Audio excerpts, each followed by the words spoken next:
Hi, Sidney Friedberg here, Deputy Editor of Breaking Defense at the ginormous Association of the U.S. Army trade show here in D.C., where literally you can have tanks on the display floor, which is remarkable. And we're here with Mike Peck from General Dynamics. This is your baby here. Yes, this is our baby. This is our investment over the last 6 months.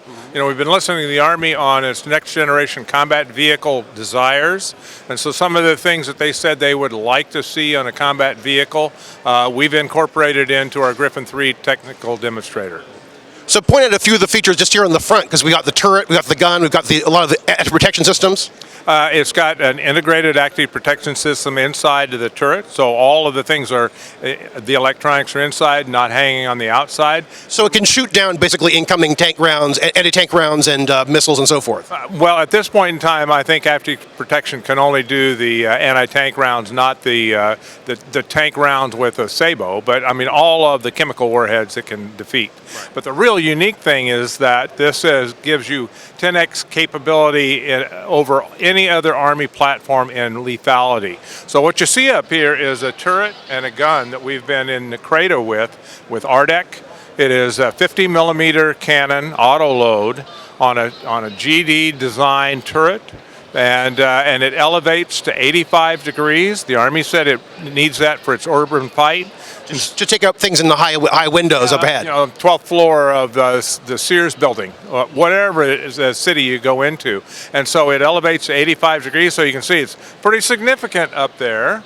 But that also means that you have to design the turret differently for the gun to elevate that far. They've also said they want it to depress 20 degrees. So in order for that to happen, it has to be a little taller so that the gun can depress 20 degrees over the front of the vehicle. So these are some things we want to show the Army and have a discussion on, because it may not be what they want now that they see it. Who knows? Or they may say, you hit it right on the nail. I don't know. Well, let's take a walk around the vehicle. You bet. One of our contributors is ArmorWorks, and they put this Tacticam camouflage on there that's an IR acoustic camouflage. So you can't hear as well, and hear it coming, and you can't feel the heat, sense the heat of it with your infrared detector. Correct. So that's one of the advantages of having this kind of a camouflage on there. The turret itself, it has integrated on there things like laser warning systems. It's got the active protection system with not only the radar sensors, but also the munitions, the defeat munitions. It's got SLUTA-Q acoustic sensors for sniper fire. It's got a So if the computer hears something, it'll point on the screen to where the threat's coming from. Automatically point the gun to what the sensor picked up, and then you on your cameras and your vision blocks can identify the target and say, I want to shoot it or I don't want to shoot it, and then the man in the loop pulls the trigger.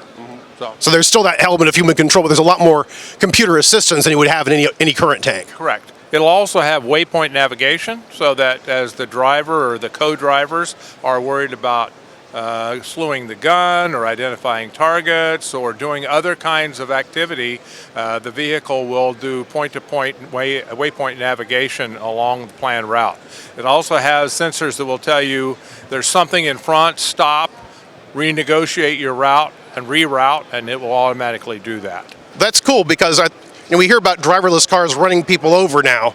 So this actually has some of the features that will prevent it from running people over or running whatever over, that, like, an anti-tank obstacle perhaps. Well, it's interesting because this will have an open architecture electronic system. So as apps become available, other defense contractors come up with other upgraded waypoint navigation systems. You download one app, upload another app, and it's all done on one operating system inside the vehicle. So a company that develops that keeps its intellectual properties.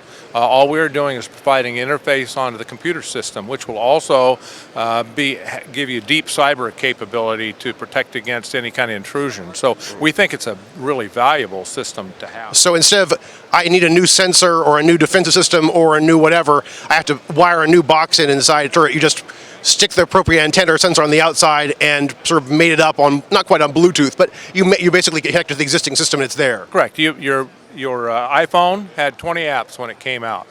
You got 2 million apps out there. You don't know which ones you want. The Army doesn't know what capabilities it wants in the future, but this will allow them to pick whatever one they want and download it onto this. We'll test it out to make sure there's no interference, but for the most part, it's just like your iPhone. Interesting. Let's go around to the back. These bulges in the back, those are fuel. Fuel. Now, are they outside the main armor, so if they get hit, they blow up outside? Well, all of the fuel cells are self-healing, and so they get shot, they just self-heal and they don't leak. So that's the reason we can put them on the outside. Almost all of your fuel capabilities are that way on the modern vehicles today. This is the entrance for the crew. We've got it modular inside, so you can do a crew 2 operator man station or 3 operator man station plus a crew of 6, soldiers of 6. So the nice thing about it is if you plan for a crew of 2 so that they can do all the things that the current 3-man crew does from the very beginning, you can probably get there. If you don't, you'll never get there. You'll always have a 3-man crew. So we have designed this to be a 2-man crew, and if you need to augment it with a 3rd man, we can do that.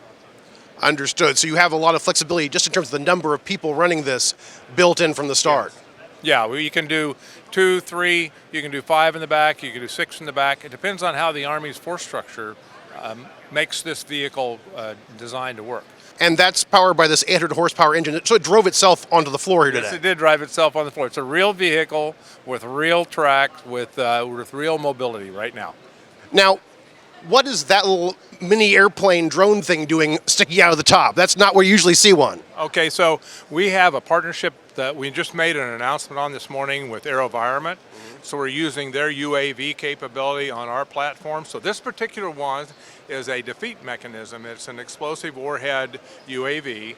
If you look over at the Stryker A1, it has the detection UAV that's flying right over the top of it. It launches off the vehicle, it detects the target out in front, and then you can launch the countermeasures, and they'll fly off deep strike 2 or 3 kilometers and kill the target before you ever get there.